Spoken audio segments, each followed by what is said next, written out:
In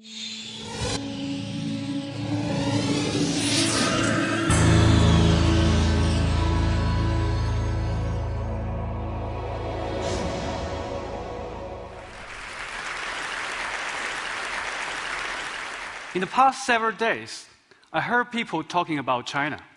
And also, I talked to friends about China and Chinese internet. Something is very challenging to me. I want to make my friends to understand China is complicated. So I always want to tell the story like one hand it is that, the other hand is that. You can't just tell one side story. I give you an example. China is a BRIC country. BRIC country means Brazil, Russia, India, and China. This emerging economy really is helping revival of the world economy. But at the same time, on the other hand, China is a sick country. The terminology coined by Facebook IPO paper 5, he said the sick country means Syria, Iran, China, and North Korea. The 4 countries have no access to Facebook. So basically, China is a sick BRIC country. Another project was built up to watch China and Chinese internet. But now, today, I want to tell you my personal observation in the past several years from that war. So, if you are a fan of the Game of Thrones, you definitely know how important a big war for an old kingdom. It prevents weird things from the north. Same was true for China. In the north, there was a great war, Changcheng. It protected China from invaders for 2,000 years. But China also have a great firewall. That's the biggest digital boundary in the whole world. It's not only to defend Chinese regime from the overseas, from the universal value, but also prevent Chinese own citizens to access the global free internet, and even separate themselves into blocks, not united. So basically, internet has 2 internets. One is the internet, the other is the ChinaNet. But if you think the ChinaNet is something like a dead land, wasteland, I think it's wrong. But we also use very simple metaphor, the cat and mouse game, to describe in the past 15 years the continuing fight between Chinese censorship, government censorship, the cat, and the Chinese internet users. That means us, the mouse. But sometimes this kind of a metaphor is too simple. So today I want to upgrade it to 2.0 version. In China, we have 500 million internet users. That's the biggest population of netizen internet users in the whole world. So even Chinese is a totally censored internet, but still Chinese internet society is really booming. How make it? It's simple. You have Google, we have Baidu. You have Twitter, we have Weibo. You have Facebook, we have Renren. You have YouTube, we have Youku and Tudor. Chinese government blocked every single international Web 2.0 services, and we Chinese copycat everyone. So that's kind of the thing I call the smart censorship. So that's not only to censor you. Sometimes that's Chinese national internet policy is very simple. Block and clone. On the one hand, he wants to satisfy people's need of social network, which is very important because people really love social networking. But on the other hand, they want to keep the server in Beijing so they can access the data anytime they want.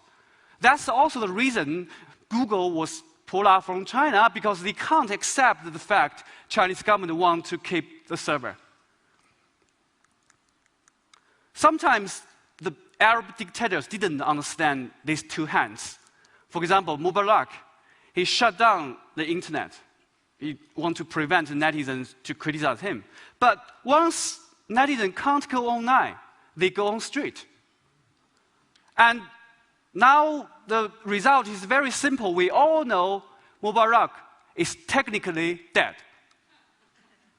But also, Ben Ali, Tunisia president, didn't follow the second rule. That means keep the server in your hand.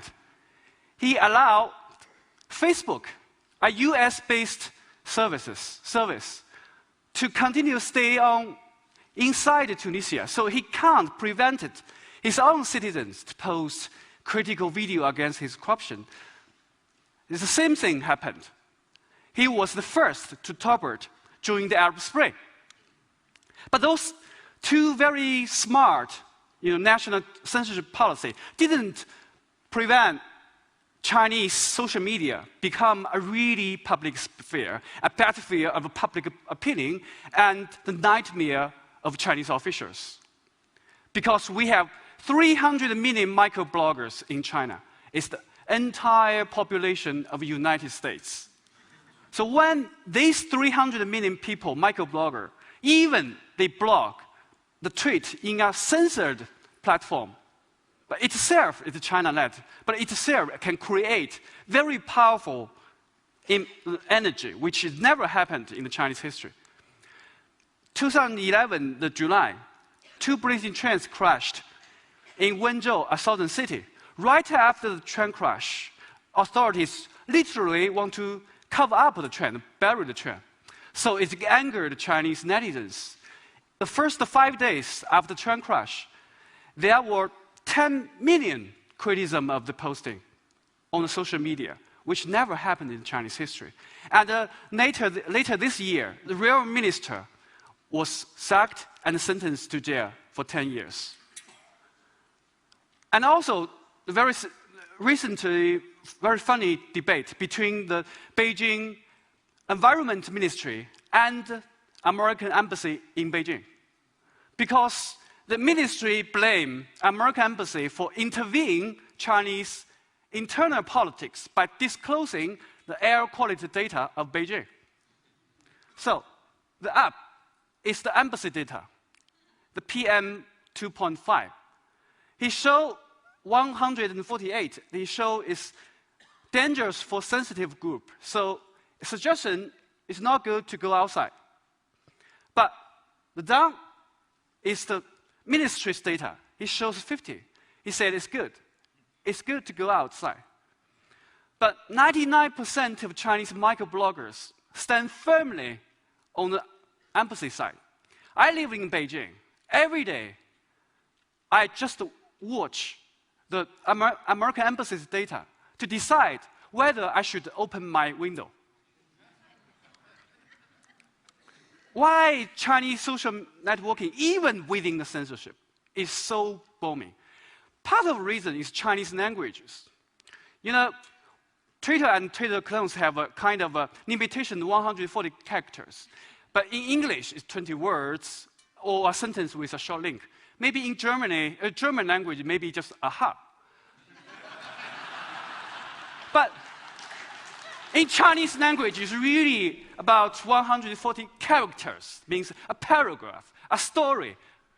You can almost have all the journalistic elements to there. For example, this is the Hamlet of Shakespeare. It's same content. You can see exactly one Chinese tweet is equal to 3.5 English tweets.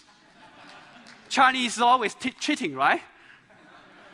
So because of this, Chinese really regard this microblogging as a media, not only headline to media. And also, the clone. Sina Company is the guy who cloned the Twitter. And they even has their own name with Weibo. Weibo is Chinese translation for microblog. It has owned the innovation at the commenting area, make the Chinese Weibo more like Facebook rather than the original Twitter. So these innovations and the clones as the Weibo and the microblogging, when they come to China in 2009, they immediately become the media platform itself. It become a media platform of 300 million readers. They become the media. if anything not mentioned in Weibo, it does not appear to exist for Chinese public. But also, Chinese social media is really changing Chinese mindset and Chinese life. For example, they give the voiceless people a channel to make your voice heard. We had a petition system. It's a remedy outside the judicial system. Because Chinese central government want to keep a myth. The emperor is good, but all the local officials are thugs. So that's why the petitioner, the victims of the peasants, went to take the train to Beijing to petition to central government, the emperor want to settle the problem. But when more and more people go to Beijing, they also cause the risk of revolution. So they send them back recent years. And even some of them were put into black jail. But now we have the Weibo, so I call it Weibo petition. People just use the cell phone to tweet. So your sad stories, by some chance, your story will be picked up by reporters, professors, or celebrities. One of that is Yao Chen. She's most popular microblogger in China who has about 21 million followers. They're almost like a national TV station. If you sad story, will pick up by her. So this Weibo, social media, even in the censorship, still give Chinese a real chance for 300 million people every day chatting together, talking together. It's like a big TED, right? But also, it is like the first time a public sphere happened in China. Chinese people start to learn how to negotiate and talk to people. But also, the censorship is not sleeping. It's so hard to post some sensitive words in the Chinese Weibo. For example, you can't post the name of the president, Hu Jintao. And also, you can't post the city of Chongqing, the name. And until recently, you can't search the surname of top leaders. So, the Chinese are very good at these puns, and alternative wording, and even memes. They even themselves, use the name of this war-changing battle between the grass-mud horse and the river crab. Grass-mud horse is 草泥马. It's the phonogram for motherfucker. It's netizens call themselves. River crab is the 和谐, is the phonogram for harmonization for censorship. So that's kind of a 草泥马 versus the 和谐. That's very good. But so that's when some very political, exciting moment happened, you can see on the Weibo, you see a lot of very weird stories happened. Weird phrases and words. Even you have a PhD of Chinese language, you can't understand them. But can you expect more? No.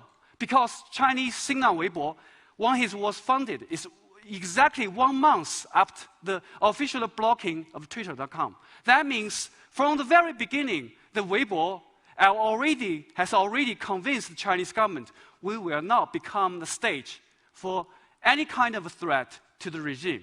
For example, anything you want to post, like get together or meet up or work, it will automatically record it and data mined and reported to a pool for further political analysis. Even you want to have some gathering, before you go there, the place is already waiting for you. Why? Because they have the data. They have everything in their hand. So they can use the 1984 scenario data mining of the dissident. So the crackdown is very serious. But I want you to notice a very funny thing during the process of the cat and mouse. The cat is the censorship, but Chinese is not only one cat, but also have a local cat, central cat and local cats. Server is in the local cat's hand. So it lets, when the netizen criticize local government has any access of the data in Beijing. Without bribing the central cats, he can do nothing, only apologize. So in the past 3 years, social movement about microblogging really changed local government.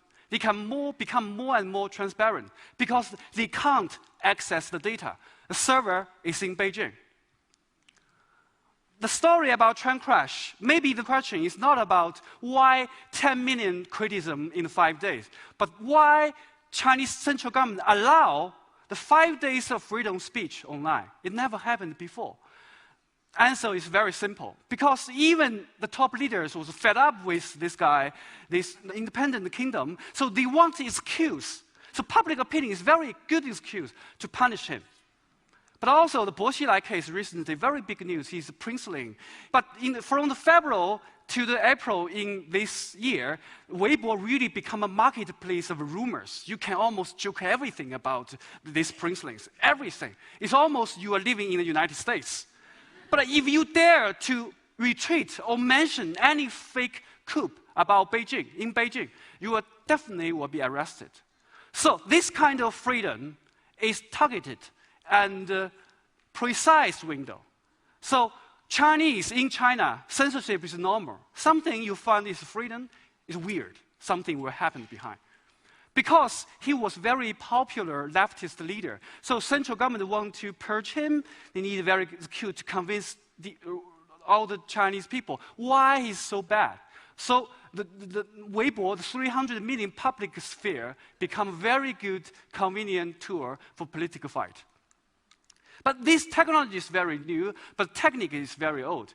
It's made famous by Chairman Mao Zedong, because he mobilized millions of Chinese people in the Cultural Revolution to destroy every local government. It's very simple, because Chinese central government don't need even lead the public opinion. They just give them a target window, no censor people.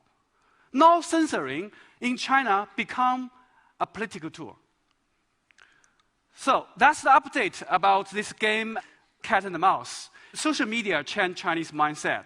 More and more Chinese intend to embrace freedom of speech and human rights as their birthright, not some imported American privilege. But also, it gave Chinese a national public sphere for people to, it's like a training of their citizenship, preparing for the future democracy. But it didn't change Chinese political system. And also, Chinese central government utilized this centralized server structure to strengthen its power to control the local government and the different factions.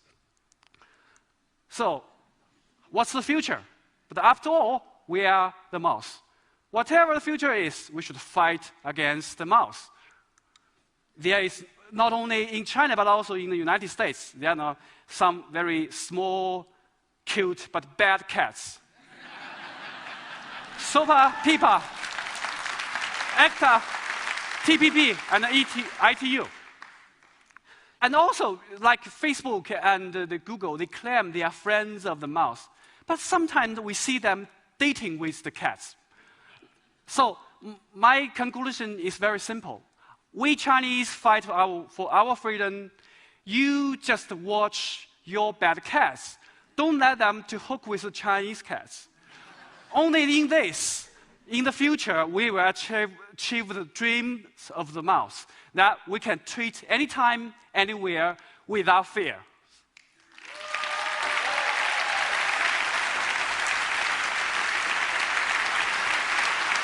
Thank you.